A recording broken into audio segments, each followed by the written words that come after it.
Assalamualaikum warahmatullahi wabarakatuh. Selamat pagi, salam sejahtera untuk kita semua.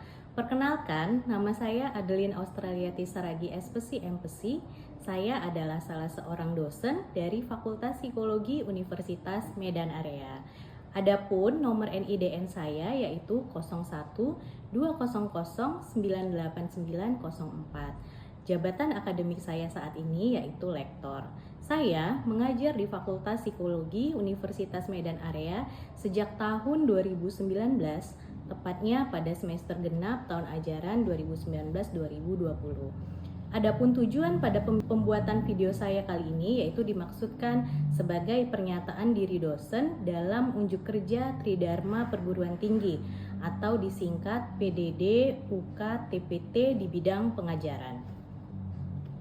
Pada semester ganjil yang lalu, saya mengampu mata kuliah aplikasi assessment dan intervensi psikologi sekolah. Sementara pada semester genap kali ini, saya mengampu mata kuliah psikologi pendidikan. Pada video kali ini, saya akan menjelaskan proses pengajaran yang saya lakukan pada mata kuliah yang saya ampu, yaitu mata kuliah psikologi pendidikan. Beberapa hal nantinya yang akan saya jelaskan mencakup pertama, deskripsi mata kuliah, kedua, capaian pembelajaran mata kuliah atau CPMK, ketiga, materi pengajaran, keempat, sistem dan metode pembelajaran, kelima, media pembelajaran, dan terakhir saya akan menjelaskan mengenai penilaian atau asesmen pembelajaran. Nah, saya akan masuk ke bagian pertama yaitu deskripsi mata kuliah. Mata kuliah psikologi pendidikan memiliki kode FPS 60076. Mata kuliah ini memiliki bobot 3 SKS dan biasanya diberikan di semester 2. Mata kuliah psikologi pendidikan mempelajari ruang lingkup pengantar psikologi pendidikan, perkembangan manusia, variasi individual, diversitas sosiokultural, kesulitan belajar dan kejenuhan belajar, pendekatan behavioral dan kognitif sosial, pendekatan pemrosesan informasi, proses kognitif kompleks, pendekatan konstruktivis sosial, pembelajaran dan kognisi di area isi, perencanaan dan instruksi dan teknologi, motivasi pengajaran dan pembelajaran, pengelolaan kelas, dan tes standar dan pengajaran dan penilaian kelas. Adapun capaian pembelajaran mata kuliah terdiri dari 4. Yang pertama, mahasiswa mampu menjelaskan konsep dan ruang lingkup pengantar psikologi pendidikan. Kemudian yang kedua, mahasiswa mampu menganalisis proses perkembangan manusia, variasi individual, diversitas sosiokultural, kesulitan belajar dan kejenuhan belajar, pendekatan behavioral dan kognitif sosial, pendekatan pemrosesan informasi, proses kognitif kompleks, dan pendekatan konstruktivis sosial. CPMK ketiga yaitu mahasiswa mampu menganalisis proses pembelajaran dan kognisi di area isi, perencanaan, instruksi dan teknologi, motivasi pengajaran dan pembelajaran, mengelola kelas, dan tes standar dan pengajaran dan penilaian kelas. Sementara CPMK yang keempat yaitu mahasiswa mampu menghubungkan teori dasar pendidikan yang sudah dipelajari dengan situasi nyata dalam lingkup sekolah. Selanjutnya saya akan menjelaskan mengenai materi pengajaran. Mata kuliah psikologi pendidikan terdiri dari 14 pertemuan tatap muka dan 2 pertemuan lainnya digunakan untuk pelaksanaan ujian, yaitu ujian tengah semester dan ujian akhir semester. Adapun materi pengajaran pada setiap pertemuannya yaitu pada pertemuan pertama akan dijelaskan mengenai pengantar psikologi pendidikan. Pada pertemuan pertama ini juga biasanya akan diberikan kontrak kuliah dan RPS sebagai gambaran yang akan dipelajari selama 1 semester ke depan. Kemudian pertemuan kedua akan membahas mengenai perkembangan manusia, pertemuan ketiga akan membahas mengenai variasi individual, pertemuan keempat diversitas sosiokultural, pertemuan kelima akan membahas kesulitan dan kejenuhan dalam belajar, pertemuan keenam akan membahas tentang pendekatan behavioral dan kognitif sosial. Pertemuan ketujuh akan membahas mengenai pendekatan pemrosesan informasi. Pertemuan ke-8 itu akan dilaksanakannya ujian tengah semester. Pertemuan 9 akan membahas tentang proses kognitif kompleks. Pertemuan 10 akan membahas tentang pendekatan konstruktivis sosial. Pertemuan ke-11 akan membahas tentang pembelajaran dan kognisi di area isi. Pertemuan ke-12 akan membahas tentang perencanaan, instruksi, dan teknologi. Pertemuan ke-13 akan membahas tentang motivasi, pengajaran, dan pembelajaran. Pertemuan ke-14 akan membahas mengelola kelas. Pertemuan ke-15 akan membahas tentang tes standar dan pengajaran dan penilaian pembelajaran. Dan pertemuan ke-16 akan dilaksanakan ujian akhir semester. Nah, selanjutnya saya akan menjelaskan sistem dan metode pembelajaran. Untuk sistem dan metode pembelajaran ini, saya tetap menggunakan 3 tahapan, yaitu adanya delivery, interaction, dan assessment. Pada tahapan pertama yaitu delivery, yaitu mencakup bagaimana proses pembelajaran disampaikan kepada mahasiswa. Biasanya saya akan menggunakan ceramah terlebih dahulu, kemudian saya akan melakukan presentasi. Untuk mendukung pemberian materi kepada mahasiswa, biasanya saya akan menggunakan slide, PowerPoint, kemudian juga didukung oleh video atau gambar pendukung, kemudian kasus-kasus yang relevan baik dari jurnal ataupun buku referensi. Adapun buku referensi yang dipakai itu bisa berupa e-book ataupun dalam bentuk yang tercetak. Untuk buku referensi, saya memiliki 1 buku referensi utama yang diharapkan dapat dimiliki setiap mahasiswa. Buku referensi tersebut yaitu berjudul Psikologi Pendidikan, karangan dari John W. Santrop. Selain buku referensi utama, saya juga meminta mahasiswa memiliki buku referensi pendukung lainnya. Termasuklah buku referensi yang juga saya tulis bersama beberapa penulis lainnya. Nah, untuk menunjang pemahaman mahasiswa maupun pengaplikasian materi yang sudah diajarkan, saya memberikan beberapa bentuk penugasan, misalnya critical journal review, review materi, analisis kasus dan video, dan pembuatan makalah atau presentasi kelompok. Komponen yang selanjutnya yaitu interaction. Nah, tahapan ini menunjukkan bagaimana keterlibatan dan interaksi antara dosen dengan mahasiswa ataupun antar mahasiswa. Saya melakukan interaksi pembelajaran secara 2 arah, jadi mahasiswa dapat berinteraksi selama proses pembelajaran melalui diskusi tanya jawab di dalam kelas. Di awal kelas, biasanya saya akan mulai mengajak mahasiswa melakukan review terlebih dahulu dari materi pertemuan selanjutnya. Kemudian saya juga akan mencoba memantik pemahaman mahasiswa terkait materi yang akan diajarkan pada hari tersebut.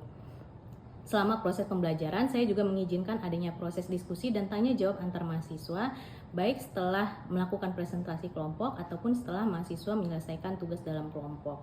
Apabila selama proses pembelajaran mahasiswa tidak mengajukan pertanyaan, maka saya juga akan memberikan pertanyaan pada mahasiswa agar interaksi yang terjalin terasa hidup.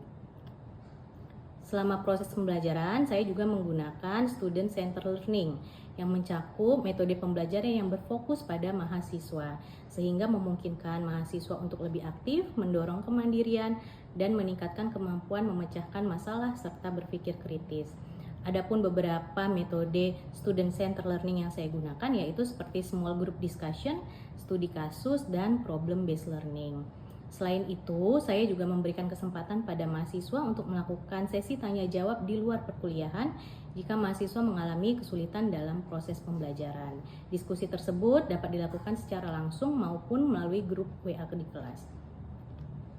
Nah, media pembelajaran yang saya gunakan, biasanya saya menggunakan e-learning UMA untuk mengupload RPS, kontrak kuliah, materi pembelajaran, buku referensi, link jurnal, dan tugas mahasiswa. Selain itu, untuk pengumpulan tugas mahasiswa biasanya juga dikirimkan secara soft copy melalui email. Saya juga menggunakan platform Amadi untuk melaksanakan absensi perkuliahan maupun untuk memantau kehadiran mahasiswa di setiap pertemuannya. Baik, selanjutnya kita akan membahas mengenai penilaian atau asesmen pembelajaran. Pada bagian asesmen akan mengukur sejauh mana penguasaan dan pemahaman mahasiswa tentang mata kuliah tersebut. Asesmen dilakukan agar didapatkan hasil pembelajaran yang objektif dan transparan. Asesmen merupakan pengendalian mutu perkuliahan yang dilakukan melalui evaluasi dan penilaian secara terstruktur. Evaluasi dilakukan dengan menggabungkan nilai capaian mahasiswa pada seluruh item kendali mutu.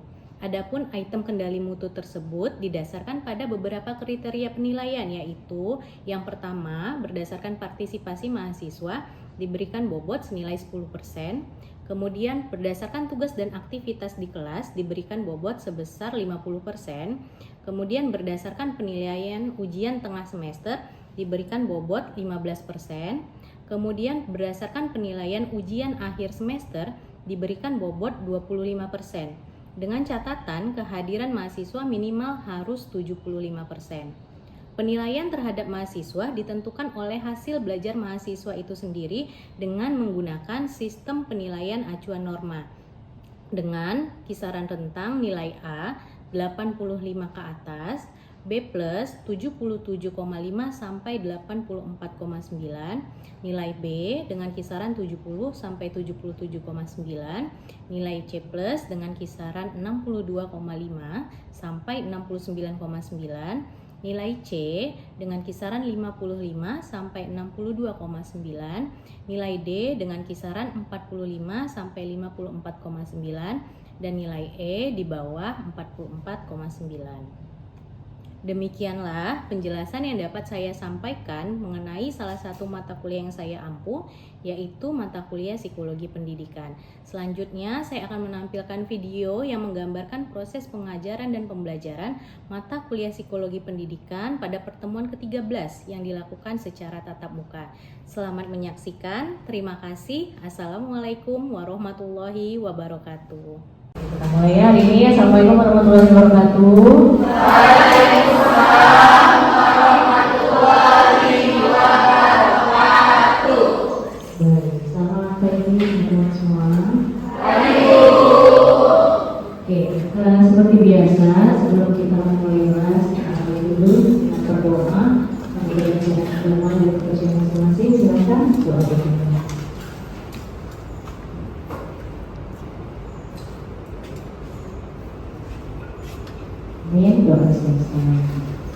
Baik, hari ini kita masuk ke pertemuan kita selanjutnya. Pertemuan berapa kita nih? 13 ya.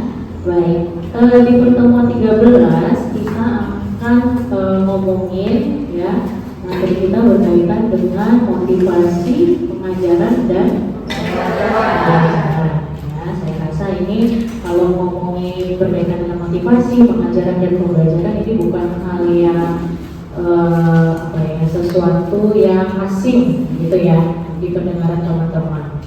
Nah, namun sebelum kita masuk ke materi motivasi itu sendiri, ya kita overview lagi, kita ringkas lagi dari materi kita di minggu lalu. Ya.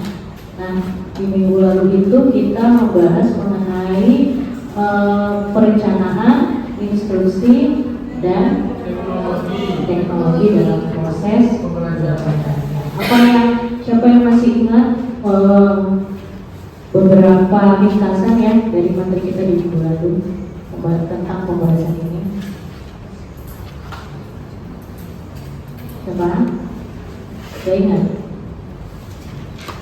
Kita ngomongin tentang perencanaan ya. Gimana Kak? Dari ringkasan yang saya dapat minggu lalu, kita belajar tentang teacher center dan leader center. Teacher center itu dia pendekatan yang berfokus pada guru, sedangkan leader center fokus pembelajaran pada siswa. Oke, good ya. Nah, di minggu lalu kita ngomongin perencanaan, instruksi sama teknologi ya. Dalam proses pengajaran, pembelajaran ya, itu pasti tidak mungkin terjadi secara begitu aja. Ya, harus ada yang namanya planning atau perencanaan yang dilakukan oleh guru. Ya, perencanaan ini kalau kalian ingat sifatnya itu banyak ya. Ada yang dia dimulai dari harian, mingguan ya, term, unit, bahkan sampai tahunan. Jadi ini akan membahas kira-kira dalam 1 tahun apa sih hal-hal yang akan diberikan si guru ini kepada peserta didik ya.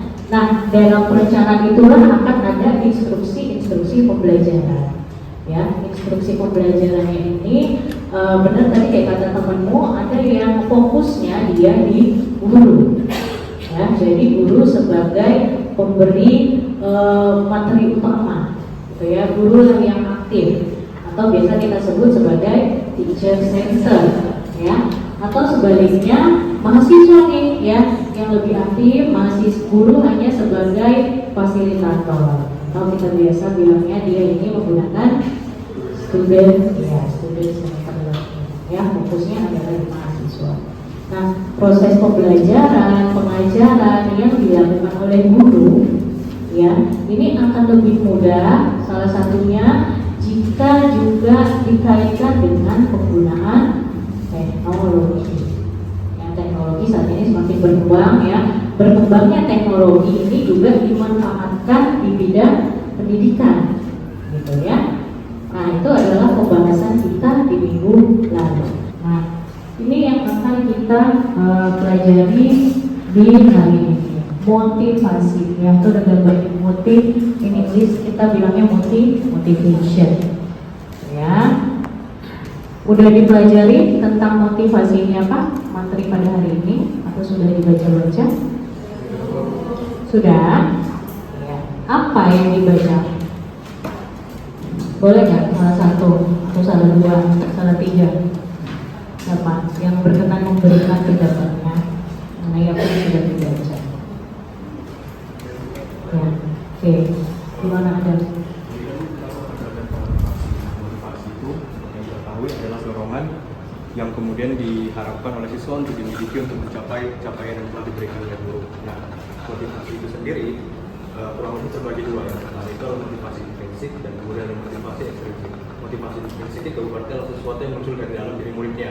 Nah, karena itu balik lagi ke pelajaran yang awal yang mungkin sudah dikulangi dalam materi akademik dan knowledge lainnya, penting bagi guru untuk membangun ikatan yang kuat antara guru dengan muridnya.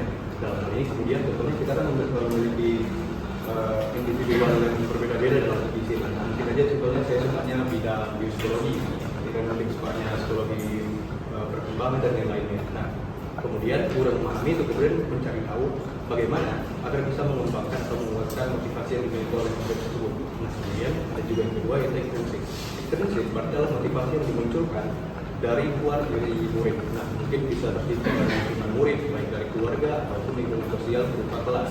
Nah, jika guru kemudian bisa membangun suasana kelas yang baik dalam hal ini contohnya dalam mengambil nilai yang bagus, maka diperlukan intensitas yang cukup. Maka kemudian murid bisa berlomba-lomba dalam hal ini untuk mendapatkan nilai yang bagus. Oke, good ya, adanya. Nah, kalau kita ngomongin motivasi, arahnya akan kaitannya sama ada atau enggak dorongan dari dalam diri, ya, ataupun bisa jadi dari luar. Ya, nah motivasi ini benar kata ada kadang-kadang yang dia bisa memberikan pengaruh yang baik atau sebaliknya kalau tidak dikondisikan dengan baik, tadi ya terlalu termotivasi pun namun tidak diarahkan ya dengan yang baik, ini juga bisa mengarah kepada hal yang tidak diinginkan. Ya, baik, kita akan lihat masing-masing di buku teman-teman ya. Coba diperkelompok, kita akan cermati buku referensi kita di halaman 509 ya, teaching stories tentang James Escalante ya. James Escalante ini adalah guru ya, guru matematika di Garfield High School di East Los Angeles. Ya, masing-masing coba berkelompok. Silahkan, saya kasih waktu 5 menit ya membaca, kemudian boleh di kelompok tersebut mendiskusikan ya apa sih isu ya, isu dari teaching story si James Escalante ini. Silahkan, halaman 509 ya, nanti kita akan bahas bersama.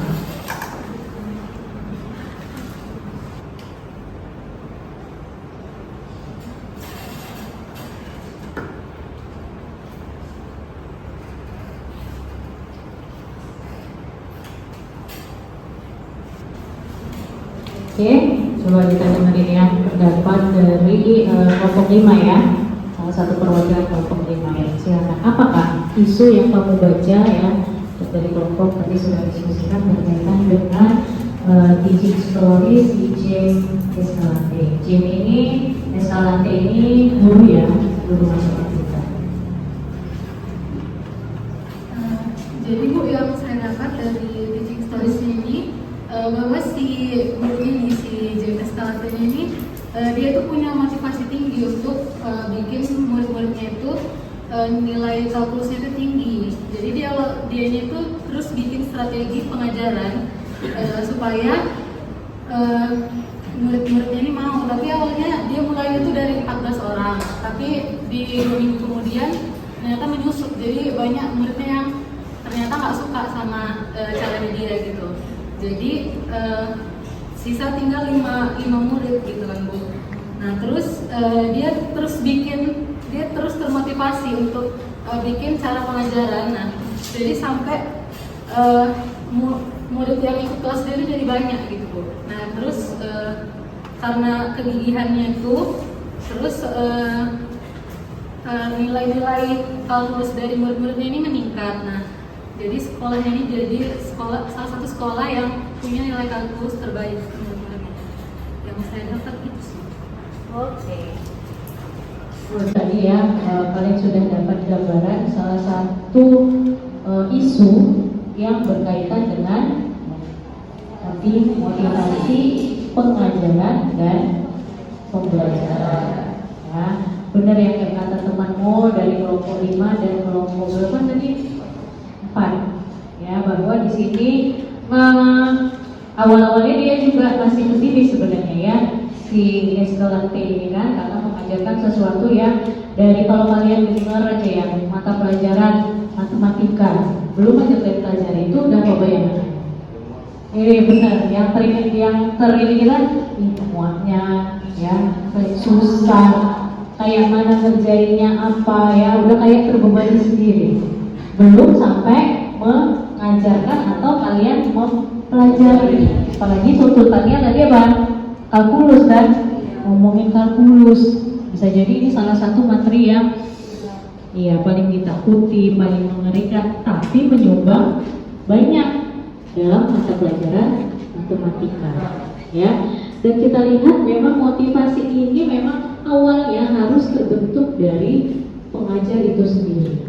Nah, seperti saya bilang di awal, tidak bisa hanya satu pihak saja ya. Namun kita harus tahu dulu apa itu si motivasi sendiri ya. Kalau tadi yang sudah disampaikan temanmu juga ya, berarti motivasi itu adalah kaitannya dengan proses yang memberi semangat, arah, dan kegigihan perilaku ya. Jadi ada perilaku yang termotivasi adalah perilaku yang penuh energi, terarah, dan benar bertahan lama ya. Jadi kalau kalian merasa nih kayak perilakuku ini aku sangat penuh dengan energi ya, aku tahu mau kemana ya, ke sini dulu, arahnya ke sini dulu, baru kemudian ke sini. Dan ingat, dia bertahan lama, artinya nggak cuma apa di awal saja, tapi sampai ke belakang kalian merasa aku harus mencapai ini ya. Bisa jadi kalian sedang termotivasi. Oke, nah itu adalah pengantar ya, atau materi dasar yang saya bawakan tentang motivasi pengajaran dan pembelajaran. Nanti kita akan melihat ya dari sudut pandang kelompok yang hari ini presentasi mengenai apa sih itu motivasi, bagaimana digunakan dalam proses pengajaran dan pembelajaran ya. Bagaimana nanti juga kita akan ngomongin siswa-siswa yang mungkin ya mengalami masalah dalam motivasinya ya. Jadi nanti kita akan mempelajari murid berprestasi rendah dan sulit dimengerti itu seperti apa ya. Nah, saya harapkan teman-teman mendengarkan ya dengan seksama materi yang disampaikan oleh kelompok. Nanti setelah ini kita akan bahas kembali secara mendalam apa itu motivasi beserta tanya jawab ya, tanya jawab kelompok. Jadi materi yang akan kita bicarakan mengenai mengeksplorasi motivasi untuk meraih sesuatu, motivasi hubungan dan konteks sosiokultural, dan yang terakhir ada murid yang berprestasi rendah dan sulit didekati. Baik teman-teman, seperti yang sudah dibahas tadi oleh Ibu dan teman-teman mengenai mengangkat tentang motivasi ini, saya akan tambahkan sedikit tentang pendapat kami. Nah, sama teman-teman bahwa materi yang kami sampaikan ini merupakan salah satu komponen penting dalam psikologi pendidikan. Karena ya dari kita nih pasti membawa motivasi untuk sampai bisa pakai pada bagian ini. Nadim, motivasi kamu apa sih? Kata-kata benar kak? Motivasi apa nih? Ya, kenapa kamu motivasi apa yang mengangkat Nadim bisa sampai ke sini? Motivasi saya untuk kegiatan pagi hari ini adalah karena kan 9 SKS kan, jadi lebih sebenarnya kalau saya karena semakin banyak yang kita ketinggalan tuh semakin nggak afdol gitu belajarnya, jadi semakin nggak bisa mengerti apa itu psikologi gitu ya. Saya ingin bertanya mengenai motivasi. Jadi sebelumnya mungkin nggak saya aja ya yang kayak gini, teman-teman. Kita kalau termotivasi seharian dari situ tiba-tiba kita disuruh orang tua kita. Kalau dulu pakai cuci piring, cuci ini belum, kita mesti tegang gitu kayak. Saya ingin bertanya, itu kenapa kita malah udah termotivasi dan tiba-tiba kayak karena disuruh oleh orang lain, kayak dia itu malah nggak mood gitu, kayak malah motivasinya itu turun, tapi kan tetap berjalan, cuman kayak dongkolan atau kayak sih disuruh gitu. Iya, mungkin itu saja yang mau saya tanya. Oke, untuk nanti saya cek dulu itu motivasi atau enggak. Ya, ingat tadi motivasi syaratnya apa? Bertahan lama, even apapun badai menerjang, ya, kayak apa lagi? Cobaan, ujian, ya kan? Nah, itu dia akan tetap bertahan, keinginannya, dorongannya. Nah, tapi saat ternyata ada ujian nih, ya kan? Kamu lagi pengen apa tadi? Misalnya kamu pengen melakukan sesuatu, terus ada ujian datangnya apa? Berupa arahan mama, ya, untuk mengerjakan sesuatu mungkin yang tidak sejalan dengan keinginan. Habis itu kamu ngedown. Apakah masih dalam kondisi termotivasi? Tidak, ya, tidak dalam kondisi termotivasi. Karena ingat tadi motivasi itu harus dia bertahan. Oke, saya rasa itu aja. Sebelum saya akhiri, terima kasih kelompok ya, hari ini sudah bagus. Harapannya kelompok ke depan bisa seperti kelompok ini. Tadi ngobrol dulu untuk kelompok. Kemudian untuk selanjutnya ini ada tugas kelompok ya teman-teman. Tugas kelompoknya itu adalah kalian mereview jurnal. Nanti ini akan saya bagikan materinya di e-learning. Silahkan kalian akses jurnalnya, dua-dua jurnalnya. Yang pertama tugasnya adalah mereview jurnal. Jadi reviewnya secara terpisah ya. Jurnal 1, jurnal 2. Ya, nanti baru di yang kedua yaitu kalian coba jelaskan isu yang berkaitan dengan motivasi pembelajaran dan pengajaran dari jurnal tersebut. Ingat pakai teori yang relevan, ya, jangan dari blogspot dan lain-lain. Seperti biasa dikirim tulisan saya H-1, ini subjeknya ya, tugas motivasi kelompok berapa, kelas berapa. Ada yang mau tanyakan untuk tugas dan sebagainya? Tidak ada, aman. Baik, dengan demikian berarti untuk hari ini kita sudahi ya. Terima kasih teman-teman atas waktu dan kesempatannya. Semua sudah absen ya? Nah, baik, saya tutup. Selamat siang. Assalamualaikum warahmatullahi wabarakatuh. Waalaikumsalam warahmatullahi wabarakatuh.